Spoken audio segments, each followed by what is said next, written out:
YCP అధికారంలోకి రావాలంటే ఏం చేయాలి? వైసీపీ అధికారంలోకి రావాలంటే ఇప్పుడున్నటువంటి 40% ఓటు బ్యాంకుకు అదనంగా మరో 10% ఓటు బ్యాంకు జత కావాలి. లేదంటే తెలుగుదేశం కూటమిలో ఉన్నటువంటి 3 పార్టీలు వేరువేరుగా పోటీ చేయాలి. అప్పుడు ఓటు బ్యాంకు చీలుతుంది కాబట్టి ఆ 3 పార్టీలకు సంబంధించి వైఎస్ఆర్సీపీకి ఎడ్జ్ ఉంటుంది. వైసీపీ అధికారంలోకి రావడానికి అవకాశం ఉంటుంది. 2019 ఎన్నికలు చూసినప్పుడు తెలుగుదేశం, బీజేపీ, జనసేన 3 పార్టీలు వేర్వేరుగా పోటీ చేశాయి. అప్పుడు వైఎస్ఆర్సీపీకి అఖండ మెజారిటీ వచ్చింది. ఈ 2 ఆప్షన్స్ లో వైఎస్ఆర్సీపీ దేనిలో విజయం సాధించినా సరే ఎన్నికల్లో విజయం సాధించడం సులువుగా ఉంటుందని విశ్లేషకులు అంచనా వేస్తున్నారు. వైఎస్ఆర్సీపీ తనకున్నటువంటి 40% ఓటు బ్యాంకును కాపాడుకుంటూనే మరోవైపు ఓటు బ్యాంకును పెంచుకోవడానికి తీవ్రంగా కృషి చేస్తోంది. వివిధ వర్గాల సమస్యలను అడ్రస్ చేస్తోంది. వివిధ వర్గాల సమస్యలపైన జగన్మోహన్ రెడ్డి ఫైట్ చేస్తున్నారు. ప్రభుత్వం పైన ఒత్తిడి తీసుకొస్తున్నారు. ప్రభుత్వాన్ని ఒప్పించి ఆ సమస్యలను పరిష్కరించే ప్రయత్నం జగన్మోహన్ రెడ్డి చేస్తున్నారు. అందులో భాగంగానే రైతులకు మద్దతుగా నిలబడ్డారు. మెడికల్ కాలేజీల ప్రైవేటీకరణను అడ్డుకున్నారు. రాయలసీమ లిఫ్ట్ ఇరిగేషన్ పథకంపై ప్రభుత్వ వైఖరిని ఎండగడుతున్నారు. రాయలసీమతో పాటు నెల్లూరు జిల్లా ప్రజలకు అండగా నిలుస్తున్నారు.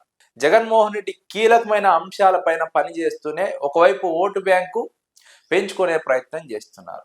వైఎస్ఆర్సీపీ అధికారంలోకి రావాలంటే జరగాల్సినటువంటి మరొక అంశం ఈ 3 పార్టీలు వేరువేరుగా పోటీ చేయాలి.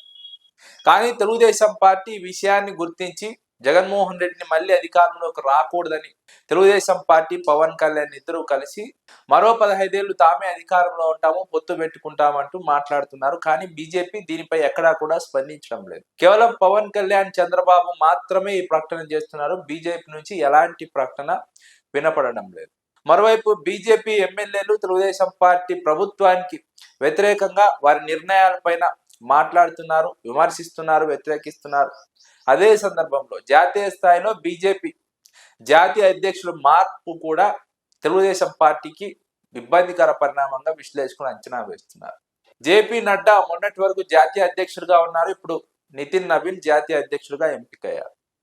దీంతో రాజకీయంగా కూడా ఏపీలో మార్పులు జరిగే అవకాశం ఉందని విశ్లేషకులు అంచనా వేస్తున్నారు. నితిన్ నవీన్ కు పూర్తిగా బీజేపీ బ్యాక్గ్రౌండ్ ఉంది. అదే సమయంలో ఏపీలో పివిఎన్ మాధవ్ కూడా బీజేపీ బ్యాక్గ్రౌండ్ ఉంది. వీరిద్దరూ కూడా బీజేపీ బ్యాక్గ్రౌండ్ ఉన్నటువంటి నేపథ్యంలో రాష్ట్రంలో సొంతంగా బలపడడానికి ఇక్కడ బీజేపీ ప్రయత్నిస్తోంది. అందులో భాగంగానే కమిటీలు ఏర్పాటు చేసుకుంటోంది. సామాజిక వర్గాలుగా ప్రాధాన్యత ఇస్తుంది పదవులకు సంబంధించి.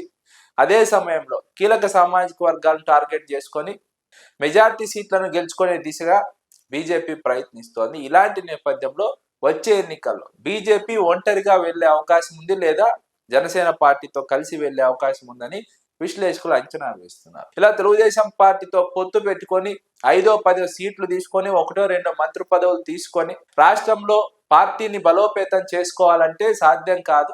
ఇలా తోక పార్టీగా మిగిలిపోతాము. తెలుగుదేశం పార్టీకి సొంతంగా ఎదగాలంటే సొంతంగా పోటీ చేయాలి, లేదా బీజేపీతో పాటుగా జనసేనను కలుపుకొని వెళ్ళాలి. అప్పుడు మాత్రమే బీజేపీకి ఎడ్జ్ ఉంటుంది, బీజేపీ బలపడడానికి అవకాశం ఉంటుంది. అంతేకాని తెలుగుదేశం పార్టీతో పొత్తుగా ఇలాగే కలిసి వెళ్తే తెలుగుదేశం పార్టీని బలోపేతం చేసిన వాళ్ళు అవుతాము, తెలుగుదేశం పార్టీకి తోక పార్టీగా మిగిలిపోతామని బీజేపీలో ఒక అంతర్మతనం ఉంది. అందుకే పవన్ కళ్యాణ్ తెలుగుదేశం పార్టీ ఎన్నిసార్లు 15 ఏళ్లు పొత్తుగా ముందుకు వెళ్తాం, అధికారంలో ఉంటామని ప్రకటించినప్పటికీ బీజేపీ ఆ అంశం పైన స్పందించలేదు, మాట్లాడలేదు.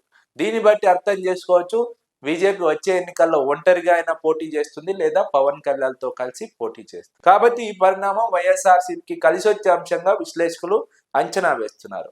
ఒకటి, వైఎస్ఆర్సీపీ ఇప్పటికే ఓటు బ్యాంకును పెంచుకుంటోంది. వివిధ సర్వేల్లో ఈ విషయం వెల్లడైంది. 2, బీజేపీ ఒంటరిగా పోటీ చేస్తుంది, లేదా జనసేన కలిసి పోటీ చేస్తుంది. తెలుగుదేశం పార్టీ మాత్రం ఈ 2 పార్టీలతో కలిసి ఎన్నికలు వెళ్లే అవకాశం ఉందని విశ్లేషకులు అంచనా వేస్తున్నారు.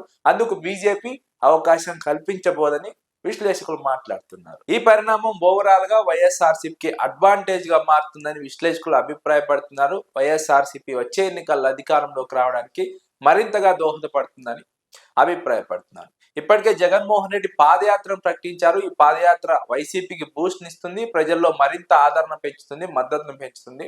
అదే క్రమంలో రాజకీయంగా వచ్చే మార్పులు కూడా అటు తెలుగుదేశం కూటమి ప్రభుత్వంలో వైఎస్ఆర్సీపీకి అడ్వాంటేజ్ గా మారబోతున్నాయని విశ్లేషణ రాజకీయ వర్గాల్లో ఉంది.